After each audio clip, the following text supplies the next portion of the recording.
പള്ളിയിൽ വലിയ തിരക്കൊന്നും ഉണ്ടായിരുന്നില്ല അല്ലേ? അതെ.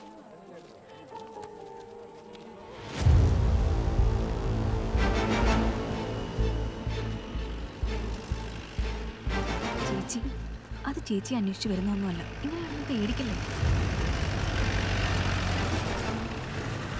എന്തൊരു പേടിയത്.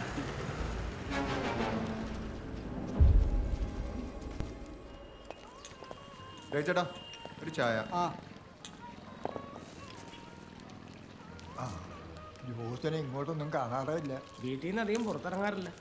ആൾക്കാരുടെ നോട്ടവും വിശ്വസിപ്പൊന്നും കാണുകയൊക്കെ വേണ്ടല്ലോ. അതൊക്കെ നിന്റെ തോന്നലല്ലേ.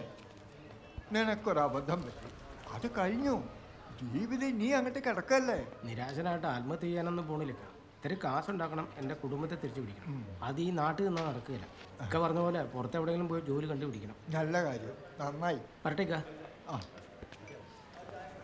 എന്നാ ഉണ്ട് ജോർജ് കുട്ടി ചേട്ടാ വിശേഷങ്ങളൊക്കെ? ചേട്ടൻ തിയേറ്ററൊക്കെ തുടങ്ങിയല്ലേ?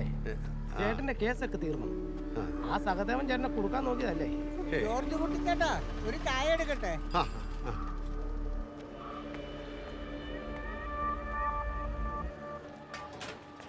അതാരായിക്ക? ജോസ് അവൻ്റെ ജോലിക്കാരിയാ അന്ന് ഞാൻ പറഞ്ഞത്. മരിച്ചുപോയ നമ്മുടെ ഷാപ്പിലെ വിൽപ്പനക്കാരൻ ജോർജ് ഇല്ലേ, അയാളുടെ മൂത്ത മകനാ. കക്ഷി പുറത്താണോ? പുറത്തല്ല, അകത്തായിരുന്നു, ജയിലില്.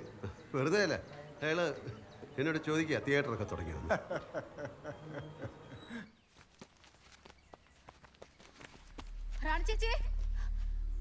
സരിത,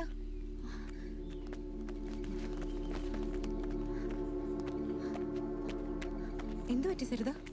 സാബു വല്ലതും ഉപദ്രവിച്ചോ? അതൊന്നുമല്ല മോളെ, മതി, നീ അകത്ത് വയ്ക്കാം.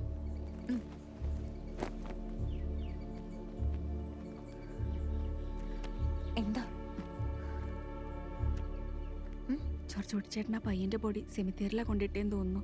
നമ്മൾ രാവിലെ പോലീസുകാരെ കണ്ടില്ലേ, അവർ സെമിത്തേരി പരിശോധിക്കാൻ വേണ്ടി വന്നതാ. അച്ഛൻ സമ്മതിച്ചില്ല.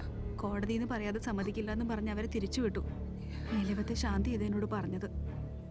നാട്ടുകാരൊക്കെ അറിഞ്ഞു തുടങ്ങി. ചേച്ചി ടെൻഷൻ ആവല്ലേ, എത്രയും പെട്ടെന്ന് ജോർജ് കുട്ടിച്ചേട്ടനെ വിവരം അറിയിക്കേ. ഫോണിൽ കൂടെ പറയണ്ട, വിളിച്ചു വരുത്തി കാര്യം പറയും. ഓരോ ഷോ കഴിയുമ്പോഴും ഇങ്ങനെ വൃത്തിയാക്കണം, എന്നിട്ട് ഷോ തുടങ്ങിയാൽ മതി. ആൾക്കാർ കയറുമ്പോഴേ വൃത്തിയായിരിക്കണം. ഹലോ ജോർജോട്ടെ, അത്യാവശ്യമായിട്ട് ഇങ്ങോട്ടൊന്ന് വരണം. ഫസ്റ്റ് ഷോ കഴിയട്ടെ. പറ്റത്തില്ല ജോർജോട്ടെ, ഇപ്പൊ തന്നെ വരണം. അത്രയ്ക്ക് അത്യാവശ്യം. നീ കാര്യം പറ റാണി. ഫോണിൽ പറയാൻ പറ്റത്തില്ല, വേഗം വരണം പ്ലീസ് ജോർജോട്ടെ, പ്ലീസ്. ഹലോ റാണി.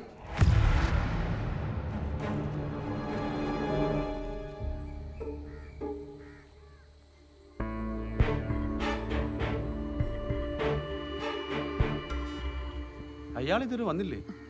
ഇല്ല. ഇനിയെങ്ങാനും വരാതിരിക്കൂ.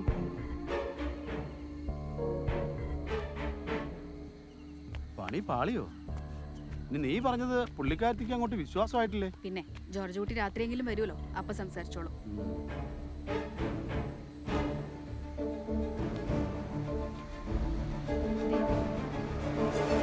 അയാള് വന്നു.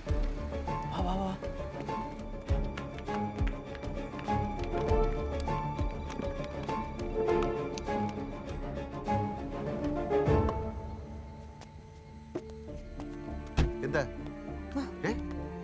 എന്താ മോളെ പ്രശ്നം? എന്താ പ്രശ്നം? മോൾ അകത്ത് പോ. എന്താ അമ്മേ? നിന്നോട് പറയേണ്ടതാണെങ്കിൽ പറയും, നീ പോ. വാ ജോർജോട്ടെ.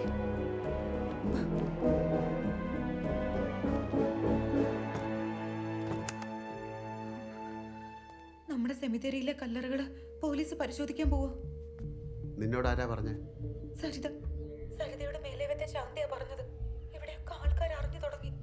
രാവിലത്തെ കുർബാന കഴിഞ്ഞ് വരുമ്പോ പോലീസ് ജീപ്പ് പള്ളിയിലേക്ക് വരുന്നത് ഞാൻ കണ്ടായിരുന്നു. അങ്ങോട്ടാണോ മാറ്റിയത്? നീ എന്തൊക്കെയായി പറയുന്നത്?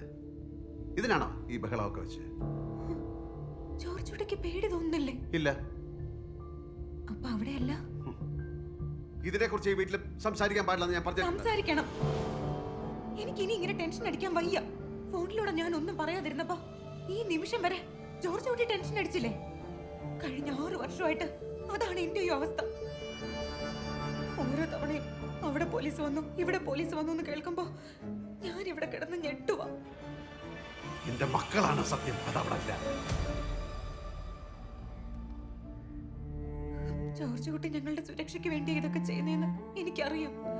ഒന്നും അറിയാതെ ഇങ്ങനെ ടെൻഷൻ അടിച്ച് ജീവിക്കാൻ പറ്റുന്നില്ല ജോർജ് കുട്ടി.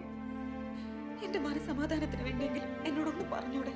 ഞാനിത് ആരോടെങ്കിലും പറയാനും മാത്രം മണ്ടിയാണെന്ന് ജോർജ് കുട്ടി കരുതുന്നുണ്ടോ? പോലീസ് പോലും ഈ കേസ് ഉപേക്ഷിച്ചു എന്നാ ഞാൻ കരുതിയത്. ഇപ്പോഴും അവർ അന്വേഷിക്കുന്നുണ്ടെന്ന് പറഞ്ഞു. റാണി, പുതിയ ഓരോ CIമാര് വരുമ്പോഴും അവരൊന്ന് അന്വേഷിക്കും. നമ്മുടെയൊക്കെ മരണം വരെ അവരുടെ ഈ അന്വേഷണം ഉണ്ടാവും. ഇതുപോലെ കാര്യങ്ങൾ തുറന്നു പറയുമ്പോ എനിക്ക് എന്തൊരാശ്വാസമാണെന്നറിയോ? അതെവിടെയാണെന്ന് എന്നോട് എന്താ ജോർജ് കുട്ടി പറയാത്തത്? എന്നെ വിശ്വാസമില്ലേ?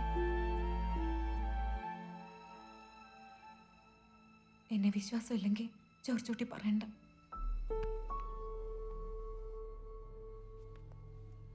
റാണി,